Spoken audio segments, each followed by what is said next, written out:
Hello നമസ്കാരം. ഞാൻ ഇന്ന് പറയാൻ പോകുന്നത് നാളത്തെ എപ്പിസോഡിൻ്റെ സ്റ്റോറിയാണ്. അപ്പോൾ എല്ലാവരും സ്റ്റോറി മുഴുവനായിട്ട് കേൾക്കുക, സപ്പോർട്ട് ചെയ്യുക. നമ്മുടെ ചാനൽ ആദ്യമായിട്ട് കാണുന്ന ആരെങ്കിലും ഉണ്ടെങ്കിൽ ചാനലൊന്ന് സബ്സ്ക്രൈബ് ചെയ്ത് സപ്പോർട്ട് ചെയ്യുക കേട്ടോ. വീഡിയോസൊക്കെ കാണുക. അങ്ങനെ നമ്മുടെ ബാലചന്ദ്രൻ എല്ലാ സത്യങ്ങളും തിരിച്ചറിഞ്ഞേക്കാണല്ലോ. ബാലചന്ദ്രനെ കാണാതായേക്കാണ്. ബാലചന്ദ്രൻ യാത്ര പോവുകയാണ്, നീലഗിരിയിലേക്കാണ് പോകുന്നത്. ബാലചന്ദ്രനെ കാണാഞ്ഞിട്ട് വൈജ ഒരുപാട് വിഷമിക്കുന്നുണ്ട്. എങ്ങോട്ട് പോയി എന്നറിയാതെ വിഷമിക്കുകയാണ്. നമ്മുടെ സ്ഥാപനത്തിലെ ജ്വല്ലറിയിലെ ജീവനക്കാരനായ ഗോവർദ്ധനെ വിളിച്ചിട്ട് അന്വേഷിക്കുന്നുണ്ട്. ഗോവർദ്ധൻ പറയുന്നുണ്ട്, സാധാരണ സാറ് എങ്ങോട്ട് പോവുകയാണെങ്കിലും എന്നോട് പറഞ്ഞിട്ടാണ് പോവാറ്, ഇത് എന്നോട് അങ്ങനെയൊന്നും പറഞ്ഞിട്ടില്ല. അപ്പോൾ തമിഴിലാണ് അറിയിപ്പൊക്കെ എന്ന് പറയുമ്പോൾ ഒരു പക്ഷേ തമിഴ്നാട്ടിലായിരിക്കും. സാധാരണ കോയമ്പത്തൂരും അതുപോലെ ബാംഗ്ലൂരും ഒക്കെയാണ് പോവാറുള്ളത്, ഹൈദരാബാദൊക്കെയാണ് പോവാറുള്ളത്. ഇപ്പോൾ എങ്ങോട്ടാണ് പോയതെന്ന് അറിയത്തില്ല. പക്ഷേ തമിഴിൽ അറിയിപ്പുണ്ടെങ്കിലും മിക്കവാറും കോയമ്പത്തൂരായിരിക്കും. എന്തെങ്കിലും വിവരം കിട്ടണമെങ്കിൽ ഞാൻ ചേച്ചിയെ അറിയിക്കാം എന്ന് പറഞ്ഞ് ഫോൺ വയ്ക്കും. പിന്നീട് മനുവിനെ വിളിക്കുന്നുണ്ട് വൈജയന്തി. മനുവിനെ വിളിച്ചിട്ടും ബാലചന്ദ്രൻ ഫോൺ എടുക്കാത്ത കാര്യത്തെക്കുറിച്ചും ഇതുവരെ വീട്ടിലെത്താത്തതിനെക്കുറിച്ചും സംസാരിക്കുമ്പോൾ ഞാൻ ഒന്ന് വിളിച്ചു നോക്കട്ടെ ആൻറ്റി എന്ന് പറഞ്ഞിട്ട് മനു ഫോൺ കട്ട് ചെയ്തതിന് ശേഷം ബാലചന്ദ്രനെ വിളിക്കുകയാണ്. ആ സമയത്തും ബാലചന്ദ്രൻ പറയുന്നത്, ഞാൻ നിൻ്റെ കോൾ എടുക്കാം മനു, ഞാനൊരു കാര്യത്തിന് പോയിക്കൊണ്ടിരിക്കുകയാണ്, നിൻ്റെ അച്ഛനും കൂടിയിട്ടാണ് എന്നെ ചതിച്ചത് എന്ന് പറഞ്ഞിട്ട് മനസ്സിൽ ഇങ്ങനെ പറയാണ്. ഫോൺ എടുക്കുന്നില്ല. മനു ആണെങ്കിൽ ആകെ ആശങ്കയിലാണ്, എന്തായിരിക്കാം മംഗള് ഫോൺ എടുക്കാത്തത് എന്ന് ആലോചിച്ചിട്ട്. കാരണം സാധാരണ മനുവിൻ്റെ കോൾ കണ്ടാൽ ബാലചന്ദ്രൻ പെട്ടെന്ന് കോൾ എടുക്കുന്നതാണ്. പിന്നെ കുറേ നേരം കഴിഞ്ഞിട്ടും തിരിച്ച് കോൾ വരാഞ്ഞപ്പോൾ കൂടി മനുവിനാകെ എന്തോ ഒരു പന്തികേട് തോന്നുകയാണ്. മനു ഇങ്ങനെ ചിന്തിക്കുന്നുണ്ട്, കോൾ എടുത്തിട്ടില്ലെങ്കിലും കുറച്ച് കഴിഞ്ഞാൽ എന്നെ തിരിച്ച് വിളിക്കുന്നതാണ്, ഇപ്പോൾ ഇത് എന്ത് പറ്റിയോ ആവോ എന്നിങ്ങനെ ചിന്തിക്കുകയാണ്. അങ്ങനെ ബാലചന്ദ്രനാണെങ്കിൽ മനുവിൻ്റെ കോൾ എടുക്കില്ല എന്ന് തീരുമാനിച്ചിട്ടാണ്, ആരുടെ കോൾ എടുക്കില്ല എന്ന് തീരുമാനിച്ചിട്ടാണ് പോകുന്നത്. പിന്നീട് കാണിക്കുന്നത് പിറ്റേ ദിവസം രാവിലെ കേട്ടോ. പിറ്റേ ദിവസം രാവിലെ ബാലചന്ദ്രൻ കാർ ഓടിക്കുന്നത് തന്നെയാണ് കാണിക്കുന്നത്. കാരണം എവിടെ നിർത്തിയിട്ടൊന്നുമില്ല, അത്രയും ഡീസൽ ഫുൾ ടാങ്ക് ഒക്കെ അടിച്ചിട്ടാണ് പോകുന്നത്. അങ്ങനെ കാർ ഓടിച്ചുകൊണ്ട് പോവുകയാണ്. ആ സമയത്ത് ഇങ്ങനെ റോഡ് സൈഡിൽ ഇങ്ങനെ ഒരു ചെറിയ ചായക്കട കാണുകയും അവിടെ അതിനോട് റോഡ് സൈഡിൽ ഇങ്ങനെ ഓരം ചേർന്ന് കാറ് നിർത്തിയതിന് ശേഷം കാറിൽ നിന്ന് വെള്ളമൊക്കെ എടുത്ത് കയ്യും മുഖമൊക്കെ കഴുകി നിൽക്കുന്നുണ്ട്. ആ സമയത്തും ഭയങ്കര ഒരു ദേഷ്യഭാവം തന്നെയാണ്. പിന്നെ ആ കടയിൽ കയറിയിട്ട് ഒരു ഗ്ലാസ് ചായയൊക്കെ വാങ്ങിച്ച് കുടിക്കുന്നുണ്ട് ബാലചന്ദ്രൻ. അതേസമയം വീട്ടിലെ കടപ്പാട്ടൂരാണെങ്കിൽ അലീനയും അതുപോലെ എല്ലാവരും വൈജയന്തിയും അതുപോലെ കൃഷ്ണയും ബബിതയും ഒക്കെ ടെൻഷനിലാണ്. ബബിതയും കൃഷ്ണയും വന്നിട്ട് ചോദിക്കുന്നുണ്ട്, അച്ഛൻ വന്നോ അമ്മയെന്ന് ചോദിക്കുമ്പോൾ വൈജ പറയുന്നത് ഇല്ല എന്നാണ്. ആ സമയത്ത് അലീന കിച്ചണിലെ ഓരോ ജോലികൾ ചെയ്തുകൊണ്ടിരിക്കുകയായിരുന്നു. അങ്ങനെ ആ സമയത്ത് അലീനയ്ക്കും വല്ലാതെ വിഷമാവുന്നുണ്ട് വൈജയന്തിയുടെ അവസ്ഥ കണ്ടിട്ട്. കാരണം ഒന്നും പറയാതെ ഇങ്ങനെയൊക്കെ അറിയാതെ ഒരു വിഷമത്തിലിരിക്കുകയല്ലേ ബാലചന്ദ്ര സാറിന് എന്ത് സംഭവിച്ചു എന്ന് ഓർത്തിട്ട് അലീനയ്ക്കും ഭയങ്കര വിഷമമുണ്ട്. അലീനയും ചിന്തിക്കുന്നുണ്ട്, സാറ് എങ്ങോട്ടായിരിക്കാം പോയിട്ടുണ്ടാവുക എന്നിങ്ങനെ ചിന്തിക്കുകയാണ്. അങ്ങനെ കൃഷ്ണയും ബബിതയും ഇങ്ങനെ മുഖത്തോട് മുഖം നോക്കുന്നുണ്ട്. അപ്പോൾ അമ്മ പറയുന്നുണ്ട്, വൈജ പറയുന്നുണ്ട്, നിങ്ങൾ ചായ കുടിച്ച് സ്കൂളിലും കോളേജിലൊക്കെ പോകാൻ നോക്ക്, നിങ്ങൾ പോകാൻ നോക്ക്, അച്ഛൻ വന്നോളും. അപ്പോൾ ആ സമയത്ത് കുറച്ച് ദേഷ്യമൊക്കെ വന്നു തുടങ്ങി കേട്ടോ വൈജയ്ക്ക്. കാരണം ഇത്രയും നേരമായിട്ട് ഒന്ന് ഫോൺ വിളിച്ചു പോലുമില്ല, അങ്ങോട്ട് വിളിച്ചത് എടുത്തുമില്ല എന്നൊക്കെ കണ്ടപ്പോൾ. അപ്പോൾ അപ്പോൾ കൃഷ്ണ ചോദിക്കുന്നുണ്ട്, അച്ഛന് ഇനി വല്ല കുഴപ്പം ഉണ്ടായിക്കാണോ, അച്ഛന് വല്ല അപകടം ഉണ്ടായിക്കാണോ എന്നൊക്കെ ഇങ്ങനെ ചോദിക്കുമ്പോൾ നീ എന്തായി പറയുന്നത് എന്ന് ദേഷ്യപ്പെടുകയാണ്. അല്ല അച്ഛൻ ഇത്രയും നേരമായിട്ട് ഫോൺ എടുത്തില്ലല്ലോ എന്നൊക്കെ പറയാണ്. അപ്പോൾ വൈജയ്ക്ക് വീണ്ടും ദേഷ്യം സങ്കടം വരികട്ടോ, ടെൻഷൻ വരികയാണ്. വൈജ പെട്ടെന്ന് പോയി റെഡി ആവുന്നുണ്ട്. അങ്ങനെ മക്കളൊക്കെ സ്കൂളിലേക്ക് പോവുകയാണ്. വൈജയാണെങ്കിൽ പെട്ടെന്ന് റെഡിയായിട്ട് ബാങ്കിലേക്ക് പോകാൻ റെഡിയായിട്ട് ഇറങ്ങുകയാണ്. പക്ഷേ ബാങ്കിലേക്കല്ല പോകുന്നത്, നേരെ ടെക്സ്റ്റൈൽസിലേക്കാണ് പോകുന്നത്. നേരെ ജ്വല്ലറി ഷോപ്പിലേക്കാണ് ആദ്യം പോകുന്നത്. ജ്വല്ലറി ഷോപ്പിൽ പോയിട്ട് ഗോവർദ്ധനെ കാണുകയാണ്. ഗോവർദ്ധനോട് ചോദിക്കുമ്പോൾ പറയുന്നത്, ഞാൻ കുറേ തവണ വിളിച്ചു ചേച്ചി, പക്ഷേ സാറ് ഫോൺ എടുത്തില്ല എന്ന് പറയാണ്. എന്നാലും എവിടെയായിരിക്കും പോയിട്ടുണ്ടാവുക, നിങ്ങൾ ചെല്ലാൻ സാധ്യതയുള്ള അവിടെ ഇടയ്ക്ക് മീറ്റിങ്ങിനും പർച്ചേസിനൊക്കെ പോകുന്ന സ്ഥലമുണ്ടല്ലോ, അവിടേക്കൊന്ന് വിളിച്ച് നോക്കാവോ, അവിടെ എങ്ങാനും എത്തിയിട്ടുണ്ടോ എന്ന് ചോദിക്കുമ്പോൾ ശരി ചേച്ചി ഞാൻ വിളിച്ച് നോക്കാം എന്ന് പറഞ്ഞിട്ട് ഗോവർദ്ധൻ അവിടെ വിളിച്ച് അന്വേഷിക്കുന്നുണ്ട് കേട്ടോ. ആ കോയമ്പത്തൂരാണല്ലോ ബാലചന്ദ്രൻ ഇപ്പോൾ തമിഴിലാണല്ലോ സംസാരം കേൾക്കുന്നത് കോൾ ചെയ്യുമ്പോൾ. അപ്പോൾ കോയമ്പത്തൂർ വിളിച്ച് ചോദിക്കുമ്പോൾ അവിടെ എത്തിയിട്ടില്ല എന്ന് അറിയിക്കുകയാണ്. അപ്പോൾ ഇനി വേറെ എവിടെ പോയി, കോയമ്പത്തൂരല്ലാതെ വേറെ തമിഴ്നാട്ടിൽ വേറെ ഏതെങ്കിലും സ്ഥലത്ത് പോകാറുണ്ടോ എന്ന് ചോദിക്കുമ്പോൾ ഇല്ല ചേച്ചി എൻ്റെ അറിവിലില്ല, എവിടെ പോവുകയാണെങ്കിലും എല്ലാ കാര്യങ്ങളും എന്നെ വിളിച്ച് അറിയിച്ചിട്ടാണ് പോവാറുള്ളത്, ഇങ്ങനത്തെ മീറ്റിങ്ങിനാണെങ്കിലും ഒക്കെ. പക്ഷേ ഇതൊന്നും പറയാതെ പോയത് എന്താണാവോ എന്ന് ഇങ്ങനെ ചിന്തിക്കണം. എന്താണെങ്കിലും എന്തെങ്കിലും വിവരം കിട്ടിയാൽ നീ എന്നെ വിളിച്ചറിയിക്കണം എന്ന് പറഞ്ഞിട്ട് വൈജ അവിടെ നിന്ന് പോകുന്നുണ്ട്. അങ്ങനെ നേരെ ചെല്ലുന്നത് ടെക്സ്റ്റൈൽസിലേക്കാണ്. ടെക്സ്റ്റൈൽസിൽ ചെല്ലുമ്പോൾ അവിടുത്തെ ജീവനക്കാരോട് ചോദിക്കുന്നുണ്ട്, ബാലചന്ദ്രൻ വന്നിരുന്നോ എന്നൊക്കെ ചോദിക്കുമ്പോൾ ഉച്ചയ്ക്ക് ഇവിടെ വന്നായിരുന്നു, ഊണ് കഴിഞ്ഞതിന് ശേഷം പെട്ടെന്ന് തന്നെ പോയി 1-2 ഡ്രസ്സൊക്കെ എടുത്തിട്ടാണ് പോയത് ഇവിടുന്ന് എന്ന് പറയണം. അത് കേട്ടപ്പോൾ വൈജയ്ക്ക് എന്തോ പന്തികേട്ട് തോന്നുന്നു. അപ്പം ബാലചന്ദ്രൻ മനഃപൂർവ്വം പോയതാണ്, ഡ്രസ്സൊക്കെ അവിടെ വന്നിട്ട് എടുത്തിട്ട് പോയതല്ലേ, അപ്പം മനഃപൂർവ്വം പോയതാണ് എന്ന് മനസ്സിലാവുകയാണ്. പക്ഷേ വിളിച്ചിട്ട് ഫോൺ എടുക്കാത്തത് എന്തുകൊണ്ടാണെന്നുള്ളൊരു ദേഷ്യം ഒക്കെ കയറുകയാണ് വൈജയന്തിക്ക്. ഭയങ്കര ദേഷ്യമായി. പിന്നെ ആ ടെൻഷനൊക്കെ മാറി കേട്ടോ. കാരണം കുറച്ചൊക്കെ ഒന്ന് മാറി. കാരണം ഡ്രസ്സൊക്കെ എടുത്തിട്ട് പോകുമ്പോൾ ഏതോ ഒരു ലോങ് യാത്ര പോയതാണ് എന്ന് മനസ്സിലാക്കുകയാണ്. പിന്നീട് വൈജയന്തി കൊല്ലപ്പള്ളിയിൽ പോയിട്ട് കമലയെ കാണുന്നുണ്ട് കേട്ടോ. കമലയുടെ അടുത്ത് ചെന്നിട്ട് ഇങ്ങനെ സംസാരിക്കുന്നുണ്ട്. ബാലചന്ദ്രൻ ഇന്നലെ പോയതാണ് ഉച്ചയ്ക്ക്, ഇതുവരെ വന്നില്ല, വിളിച്ചിട്ടാണെങ്കിൽ ഫോൺ എടുക്കുന്നില്ല എന്ന് പറയുമ്പോൾ കമലയും ആകെ ആശങ്കപ്പെടുന്നുണ്ട്. എവിടെ പോയതായിരിക്കും എന്നൊക്കെ ഇങ്ങനെ ചോദിക്കുകയാണ്. അറിയില്ല കമലേട്ടത്തി, വിളിച്ചിട്ടാണെങ്കിൽ ഫോൺ എടുക്കുന്നില്ല. തമിഴിലാണ് അറിയിപ്പ് കേൾക്കുന്നത്. തമിഴ്നാട്ടിൽ സാധാരണ കോയമ്പത്തൂരൊക്കെ പോവാറുള്ളതാണ് പർച്ചേസിങ്ങിനൊക്കെ ആയിട്ട്. പക്ഷേ അതൊന്നുമല്ല. ആ കടയിലൊക്കെ പോയി അന്വേഷിച്ചുവെന്ന് ചോദിക്കുമ്പോൾ അവിടെയൊക്കെ പോയി അന്വേഷിച്ചു, അവർക്ക് ആർക്കും അറിയത്തില്ല എങ്ങോട്ടാണ് പോയതെന്നുള്ളത് എന്ന് പറയുന്നത്. എന്താണെങ്കിലും ബാലചന്ദ്രൻ വരുള്ളൂ, ഇന്ന് മിക്കവാറും വരുന്നുണ്ടായിരിക്കും, നീ ടെൻഷൻ അവിടെ വീട്ടിലേക്ക് പൊക്കോ എന്ന് പറഞ്ഞിട്ട് കമല വൈജയ് വീട്ടിലേക്ക് തന്നെ തിരിച്ച് പറഞ്ഞയക്കുന്നുണ്ട്. അതേസമയം വീട്ടിലാണെങ്കിൽ അലീനയും ആകെ വിഷമത്തിലാണ്. മുത്തശ്ശിയുടെ അടുത്ത് വന്ന് സംസാരിക്കുന്നുണ്ട്. ബാലചന്ദ്രൻ സാർ ഇന്നലെ വന്നില്ല മുത്തശ്ശി എന്ന് പറയുമ്പോൾ, ഇന്നലെ വന്നില്ലേ? ഇല്ല മുത്തശ്ശി, ഇത്രയും നേരമായിട്ടും വന്നിട്ടില്ല, വിളിച്ചിട്ടാണെങ്കിൽ ഫോൺ എടുക്കുന്നില്ല എന്നാണ് തോന്നുന്നത്, മാഡം ആകെ വിഷമത്തിലാണ്, ടെൻഷനിലാണ് എന്നൊക്കെ അറിയിക്കുക കേട്ടോ. അപ്പോൾ അതൊക്കെ കേട്ടിട്ട് എന്താ എവിടെയായിരിക്കും ബാലചന്ദ്രൻ പോയിട്ടുണ്ടാവുമെന്ന് മുത്തശ്ശി ഇങ്ങനെ ആലോചിക്കുകയാണ്. അപ്പം അലീന പറയുന്നുണ്ട്, ഞാൻ പറഞ്ഞില്ലേ മുത്തശ്ശി, എന്തോ ഒരു കുഴപ്പമുണ്ട്, ഇന്നലെ ഇവിടെ വീട്ടിലാകെ അലങ്കോലമായി കിടക്കുകയായിരുന്നു എന്ന് ഞാൻ പറഞ്ഞില്ലേ എന്നൊക്കെ പറയാണ് അലീന.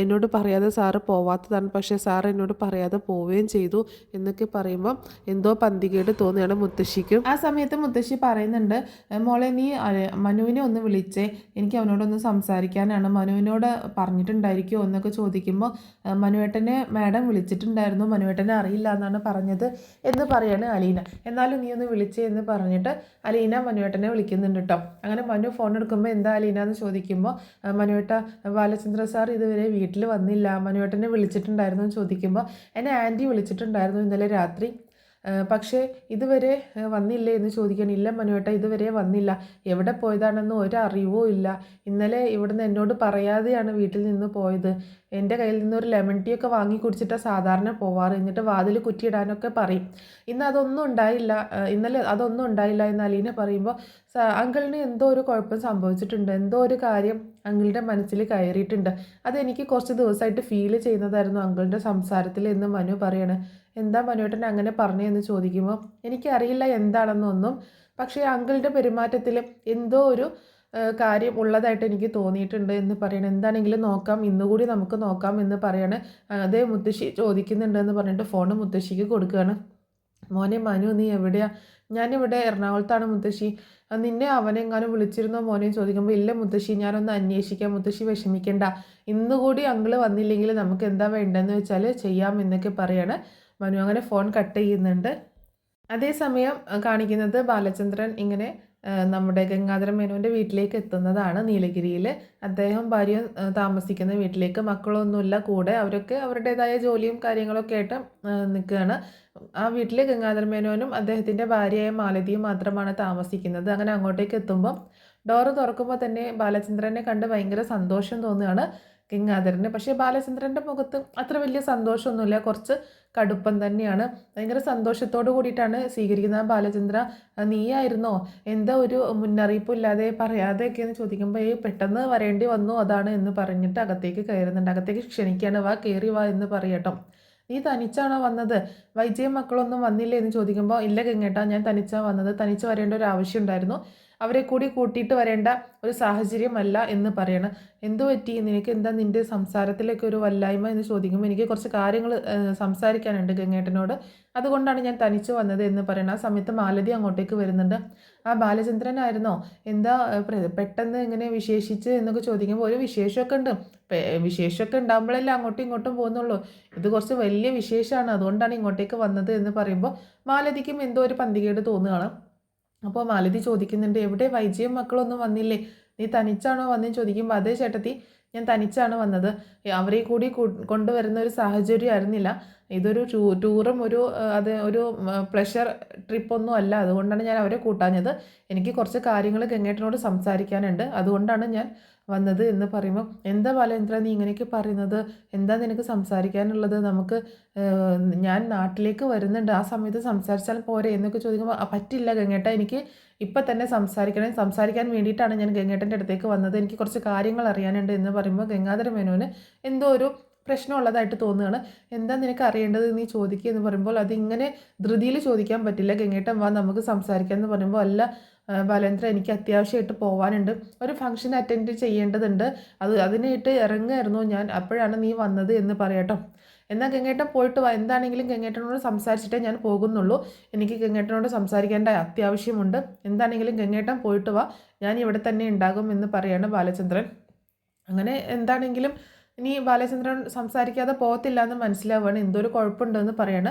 ആ സമയത്ത് ബാലചന്ദ്രൻ ഒരു കാര്യം കൂടി പറയുന്നുണ്ട്, ഒരു കാര്യം ഓർമ്മിക്കണം ഗംഗേട്ട, ഞാൻ ഇങ്ങോട്ടേക്ക് വന്നത് ഗംഗേട്ടൻ്റെ പുന്നാര പെങ്ങൾ അറിഞ്ഞിട്ടില്ല, വൈജയെ വിളിച്ച് ഞാൻ ഇവിടെ വന്ന കാര്യമോ ഒന്നും പറയാനും നിൽക്കണ്ട, അറിയിക്കാനും നിൽക്കണ്ട, വൈജയുടെ ലൈഫുമായി ബന്ധപ്പെട്ടുള്ള ഒരു കാര്യം തന്നെയാണ് എനിക്ക് ഗംഗേട്ടനോട് ചോദിക്കാനും അറിയാനും ഒക്കെ ഉള്ളത്, അതുകൊണ്ട് ഒരു കാര്യം അവിടെ അറിയിക്കാൻ നിൽക്കണ്ട, എല്ലാം അറിഞ്ഞു വെച്ചിട്ടാണ് ഞാൻ വന്നിട്ടുള്ളത്, അതുകൊണ്ട് വലിയ പ്രശ്നം ഉണ്ടാക്കരുത് ഗംഗേട്ടൻ അങ്ങനെ അറിയിക്കില്ല എന്നാണ് എൻ്റെ വിശ്വാസം എന്നൊക്കെ പറയുമ്പോൾ, ഇല്ല ബാലേന്ദ്ര ഞാൻ ഒന്നും പറയാൻ പോകുന്നില്ല, നീ ഇരിക്കും, നീ ഫ്രഷ് ആയിട്ട് ഒരു ചായയൊക്കെ കുടിച്ചിരിക്കുക, അപ്പോഴേക്ക് ഞാൻ കുറച്ച് കഴിയുമ്പോൾ വരാം എന്ന് പറഞ്ഞിട്ട് ഗംഗാധര മേനോൻ മാലതിയോട് കാര്യങ്ങളൊക്കെ പറഞ്ഞ് ഏൽപ്പിച്ചിട്ട് പോകുന്നുണ്ട്. ബാലചന്ദ്രനെ ട്രീറ്റ് ചെയ്യാനൊക്കെ, ചായ ഉണ്ടാക്കി കൊടുക്കാനൊക്കെ പറഞ്ഞിട്ട് പോവാണ്. ബാലചന്ദ്രന് അതുപോലെ ഒന്ന് ഫ്രഷായി വരുന്ന സമയത്ത് മാലതി കുറച്ച് ചായയൊക്കെ ഉണ്ടാക്കി കൊടുക്കുന്നുണ്ട്. ആ സമയത്തൊക്കെ ബാലചന്ദ്രൻ്റെ മുഖം ആകെ ഒരു കല്ല് പോലെ കേട്ടോ. അപ്പോൾ മാലതി ഒന്ന് മയപ്പെടുത്താനും സംസാരിക്കാനൊക്കെ ശ്രമിക്കുന്നുണ്ടെങ്കിലും, ചേച്ചി എന്നോട് കൂടുതൽ ന്യായീകരിക്കാൻ നിൽക്കണ്ട, എല്ലാ കാര്യങ്ങളും അറിഞ്ഞു വെച്ചിട്ടാണ് ഞാൻ വന്നിട്ടുള്ളത്, എനിക്ക് ഗംഗേട്ടൻ്റെ നാവിൽ നിന്ന് തന്നെ കുറച്ച് കാര്യങ്ങൾ സത്യങ്ങൾ അറിയാനുണ്ട്, അപ്പോൾ അത് സംസാരിക്കാൻ ഏറ്റവും യോഗ്യനായിട്ടുള്ളത് അവളുടെ ചേട്ടനാണല്ലോ, അവളുടെ മൂത്ത ജ്യേഷ്ഠനായ ഗംഗാധരൻ ചേട്ടൻ തന്നെയാണ്, അതുകൊണ്ടാണ് ഞാൻ ഇങ്ങോട്ടേക്ക് വന്നത്, ചേട്ടൻ വരട്ടെ, എനിക്ക് സംസാരിക്കാനുണ്ട്, അതുവരെ ഞാൻ ഒന്നും പറയുന്നില്ല എന്നൊക്കെ പറയണം. അപ്പം മാലതി എന്താ കാര്യമെന്നൊക്കെ അന്വേഷിക്കാനായിട്ട് ഇങ്ങനെ മയത്തിൽ അന്വേഷിക്കാമെന്ന് വിചാരിച്ചതാണ്. പിന്നെ ബാലചന്ദ്രൻ പറയുന്നുണ്ട്, ചേച്ചി അവളെ വിളിക്കാനും നിൽക്കണ്ട, ഞാൻ ഇവിടെ വന്ന കാര്യം പറയാനും നിൽക്കണ്ട, അത് പ്രോബ്ലം കൂടുതൽ കോംപ്ലിക്കേറ്റഡ് ആക്കത്തേ ഉള്ളൂ എന്ന് പറയാണ്. അങ്ങനെ കുറച്ച് സമയത്തിന് ശേഷമാണ് പിന്നീട് ഗംഗാധര മേനോൻ തിരിച്ച് വീട്ടിലേക്ക് എത്തുന്നത് കേട്ടോ. അങ്ങനെ വീട്ടിലേക്ക് എത്തുമ്പോൾ അയാളാണെങ്കിൽ ആകെ ഈ ബാലന് എന്തായിരിക്കാം സംസാരിക്കാനുള്ളത് എന്നുള്ള ഒരു പ്രശ്നത്തിലാണ്, എന്തായിരിക്കാം സംസാരിക്കാനുള്ളത്, എന്തിനെക്കുറിച്ചായിരിക്കാം എന്നൊക്കെ ആകെ ഇങ്ങനെ ടെൻഷനിലാണ്. അങ്ങനെ വന്ന് കയറി ബാലചന്ദ്രനുമായിട്ട് സംസാരിക്കുന്ന സമയത്ത് ബാലചന്ദ്രൻ ചോദിക്കുന്നുണ്ട്, ഗംഗേട്ടൻ ഒരു കാര്യം ആദ്യം തന്നെ മനസ്സിൽ വെച്ചോ, ഞാൻ ചുമ്മാ അല്ല ഇങ്ങോട്ടേക്ക് കയറി വന്നത്, ചുമ്മാ എന്തെങ്കിലുമൊക്കെ ചോദിച്ചറിയാനോ ഒന്നും വേണ്ടിയിട്ടല്ല, കുറേ കാര്യങ്ങളൊക്കെ അറിഞ്ഞു വെച്ചിട്ടാണ് ഞാൻ വന്നിട്ടുള്ളത്, അതുകൊണ്ട് എന്നോട് ഉത്തരങ്ങൾ പറയുമ്പോൾ ആ കാര്യം ഓർമ്മ വെച്ചിട്ട് വേണം പറയാനായിട്ട്, എല്ലാ കാര്യങ്ങളും അറിഞ്ഞു വെച്ചിട്ടാണ് ഞാൻ വന്നിട്ടുള്ളത്, അതുകൊണ്ട് ഇനി ഒളിച്ചു വെക്കാനോ മറച്ചു വെക്കാനോ ഒന്നും നിൽക്കണ്ട, സത്യം സത്യമായിട്ട് പറയണം, കള്ളമാണ് പറയുന്നതെങ്കിൽ എനിക്ക് പെട്ടെന്ന് അത് മനസ്സിലാക്കാൻ പറ്റും, കാരണം സത്യങ്ങളുടെ ഒരു 99% അറിഞ്ഞിട്ടാണ് ഞാൻ വന്നിട്ടുള്ളത് എന്ന് പറയാണ്. നിനക്ക് എന്താണ് അറിയേണ്ടത് ബാല, നീ ചോദിക്കുക എന്ന് പറയാണ് ഗംഗാധരൻ. എനിക്ക് ആദ്യം അറിയേണ്ടത്, നിങ്ങളുടെ കൂടെയായിരുന്നു വൈജ 3 വർഷത്തോളം താമസിച്ചത്, 3 വർഷമല്ല ബാല 2 വർഷത്തോളം, 1 വർഷം അവൾ തിരുവനന്തപുരത്താണ്, ഓക്കെ ശരി, അവൾ 1 വർഷം തിരുവനന്തപുരത്തായിരുന്നു, ആ ഒരു 3 വർഷക്കാലമാണ് വൈജയെക്കുറിച്ചുള്ള കാര്യങ്ങൾ ഞാൻ അറിയാതെ പോയൊരു കാര്യം, ആ ഒരു 3 വർഷക്കാലം അവൾ എന്തായിരുന്നു എന്നോ അവൾക്ക് എന്ത് സംഭവിച്ചു എന്നോ അവൾ എങ്ങനെ ജീവിച്ചു എന്നോ എന്നുള്ള കാര്യങ്ങളൊന്നും എനിക്ക് അറിയത്തില്ലായിരുന്നു, എന്തൊക്കെയോ നിഗൂഢതകളെ പോലെയായിരുന്നു അന്ന്, പക്ഷേ എൻ്റെ ഉള്ളിലെ പ്രണയം കാരണം ഞാൻ അതൊന്നും കണക്കിലെടുത്തില്ല, ആ കാര്യങ്ങളെക്കുറിച്ചൊന്നും നോക്കിയില്ല, ആ സമയത്ത് അവൾക്കൊരു പ്രണയം ഉണ്ടായിരുന്നോ എന്ന് ചോദിക്കുകയാണ്. നിങ്ങളുടെ കൂടെ താമസിച്ചിരുന്ന സമയത്ത് അവൾക്കൊരു പ്രണയം ഉണ്ടായിരുന്നോ എന്ന് ചോദിക്കുമ്പോൾ അവരാകെ ഷോക്കായി പോവാട്ടോ. നീ എന്താ ബാലയി പറയുന്നത്, ഞാൻ പറഞ്ഞു ഗംഗേട്ട, എല്ലാം അറിഞ്ഞു വെച്ചിട്ടാണ് ഞാൻ വന്നിട്ടുള്ളത്, അതുകൊണ്ട് കൂടുതലൊന്നും എന്നോട് ഒളിക്കണ്ട, അവൾക്കൊരു പ്രണയമുണ്ടായിരുന്നു എന്നും അവരൊരുമിച്ച് താമസിച്ചിരുന്നു എന്നും അതിലൊരു കുഞ്ഞിനെ അവൾ ഗർഭം ധരിച്ചിരുന്നു എന്നും എനിക്കറിയാം, ആ കുഞ്ഞിനിപ്പോൾ എന്ത് സംഭവിച്ചു അതാണ് എനിക്ക് അറിയേണ്ടത് എന്ന് ചോദിക്കുകയാണ് ഗംഗാധരനോട് ബാലചന്ദ്രൻ. ഇത് കേട്ട് ബാലചന്ദ്രൻ്റെ ചോദ്യം കേട്ടിട്ട് ആകെ ഞെട്ടിത്തരിച്ചിരിക്കുകയാണ് ഗംഗാധരനും ഭാര്യ മാലതി കേട്ടോ. ഇവരൊരിക്കലും പ്രതീക്ഷിച്ചതേ ഇല്ല ഇങ്ങനൊരു വരവും ഇങ്ങനൊരു ചോദ്യം ചെയ്യലൊന്നും, എന്ത് പറയണമെന്ന് അറിയാതെ ഇങ്ങനെ ഒരു അങ്കലാപ്പിൽ നിൽക്കുകയാണ് 2 പേരും. ബാല നീ എന്തായി പറയുന്നതെന്ന് ചോദിക്കുമ്പോൾ ഗംഗേട്ടൻ ഇനി ഒന്നും ഒളിക്കാൻ നിൽക്കേണ്ട, അതുകൊണ്ടാണ് എല്ലാ കാര്യങ്ങളും ആദ്യമേ ഞാൻ അങ്ങോട്ട് പറഞ്ഞത്, ഇനി എന്താണ് സംഭവിച്ചതെന്നും എന്താണ് ഉണ്ടായതെന്നും എന്നോട് നേരിട്ട് പറയണം, എനിക്ക് ഗംഗേട്ടൻ്റെ നാവിൽ നിന്ന് തന്നെ അത് കേൾക്കണം എന്ന് പറയണം. അങ്ങനെ ഗംഗാധരൻ എല്ലാ കാര്യങ്ങളും പറയാണ്. സ്റ്റാൻലി ജോസഫ് എന്ന് പറഞ്ഞ തൻ്റെ കൂടെ തന്നെ വർക്ക് ചെയ്തിരുന്ന ഒരു കേണലുമായിട്ട് അവൾക്ക് ഒരു പ്രണയമുണ്ടായിരുന്നു എന്നുള്ള കാര്യം പറയാണ്. ഞങ്ങളറിയാതെ അവർ ഒരു പള്ളിയിൽ പോയി മിന്നു കെട്ടി ഒരുമിച്ച് താമസിക്കുകയും ചെയ്തിട്ടുണ്ടായിരുന്നു. ആ സമയത്ത് എനിക്ക് ആഗ്രയിൽ നിന്ന് ഡൽഹിയിലേക്ക് മാറ്റം കിട്ടി. അങ്ങനെയാണ് ആ സമയത്താണ് അവർ ഒരുമിച്ച് താമസിച്ചത്. പിന്നീടാണ് അറിയുന്നത് അവർ ഒരുമിച്ച് താമസിക്കുകയാണ്. ഞാൻ പോന്നതിന് ശേഷം അവൾ ജോലി ഒഴിവാക്കി നാട്ടിലേക്ക് മടങ്ങിയില്ല എന്നുള്ളത്. അങ്ങനെ ഒരു ദിവസം ചെന്ന് അന്വേഷിച്ചപ്പോൾ സ്റ്റാൻലി വീട്ടിലില്ല. അവൻ നാട്ടിലേക്ക് പോയ സമയമായിരുന്നു. ആ സമയത്ത് വൈജയെ വീട്ടിലേക്ക് കൂട്ടിക്കൊണ്ടുവരാനായിട്ട് നിർബന്ധിച്ചു. 2-3 മാസമായിട്ട് സ്റ്റാൻലിയെക്കുറിച്ച് ഒരു അറിവുമില്ല. അവളാണെങ്കിൽ ഏകദേശം പൂർണ്ണ ഗർഭിണിയും ആയിരുന്നു ആ സമയത്ത്. അങ്ങനെ നാട്ടിലേക്ക് കൂട്ടിക്കൊണ്ടുവന്നു. 22 വർഷങ്ങൾക്ക് മുൻപ് അവളൊരു കുഞ്ഞിന് ജന്മം നൽകി എന്ന് പറയണം. ഇതൊക്കെ ഇങ്ങനെ ആകെ ഷോക്കായിട്ട് ഇരുന്നിട്ടാണ് ബാലചന്ദ്രൻ കേൾക്കുന്നത് കേട്ടോ. അപ്പോൾ എന്നിട്ട് ആ കുഞ്ഞിന് എന്ത് സംഭവിച്ചു എന്ന് ചോദിക്കുമ്പോൾ ആ കുഞ്ഞ് ജനിച്ചപ്പോൾ തന്നെ മരിച്ചുപോയി എന്ന് പറയാണ്.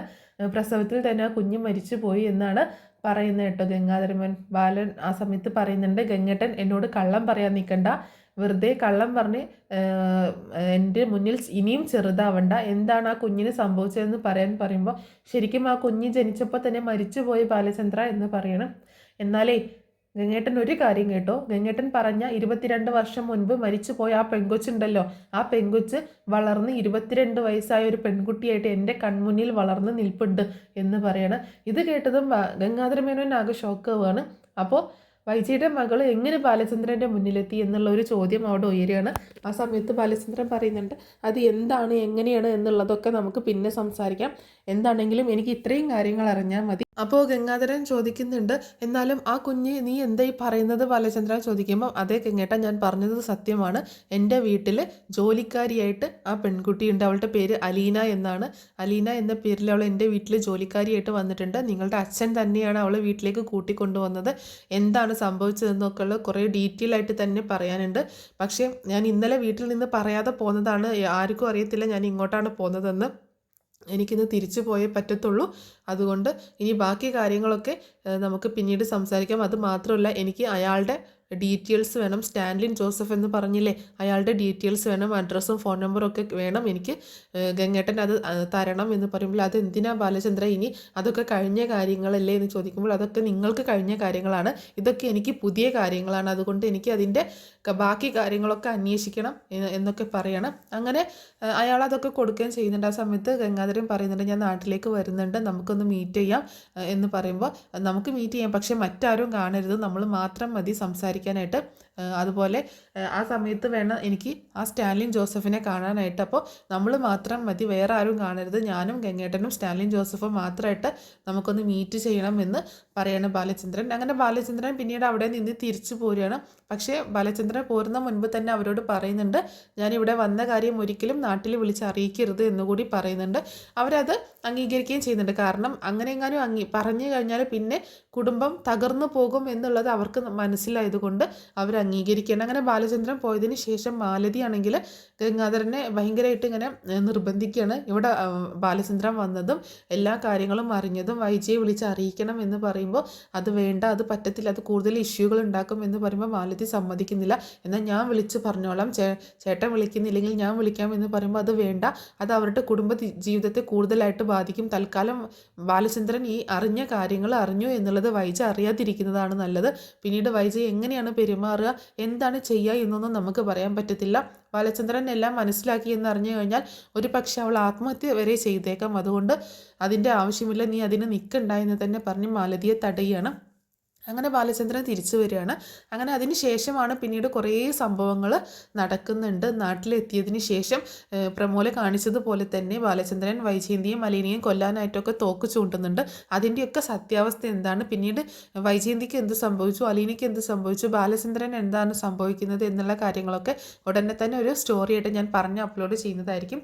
അപ്പോൾ ഇത്രയേ ഉള്ളൂ നാളത്തെ സ്റ്റോറി. മിക്കവാറും ഇത് മുഴുവനായിട്ടൊന്നും നാളെ തന്നെ കാണിക്കണമെന്നില്ല. ഇതിലെ കുറച്ച് ഭാഗങ്ങളൊക്കെയാണ്, കുറേയൊക്കെ ഇമാജിനേഷൻ കൂട്ടിയിട്ടാണ് പറയുന്നത് കേട്ടോ. നമ്മളത് എപ്പോഴും പറയുന്നതാണ്. അപ്പോൾ ഈ സ്റ്റോറി നിങ്ങൾക്ക് ഇഷ്ടമായിട്ടുണ്ടാവുമെന്ന് കരുതുകയാണ്. ഇഷ്ടമായിട്ടുണ്ടെങ്കിൽ സപ്പോർട്ട് ചെയ്യാൻ മറക്കരുത് കേട്ടോ. അപ്പോൾ നെക്സ്റ്റ് അപ്കമിങ് എപ്പിസോഡിൻ്റെ സ്റ്റോറി ആയിട്ട് ഉടനെ തന്നെ പറഞ്ഞ് അപ്ലോഡ് ചെയ്യുന്നതായിരിക്കും.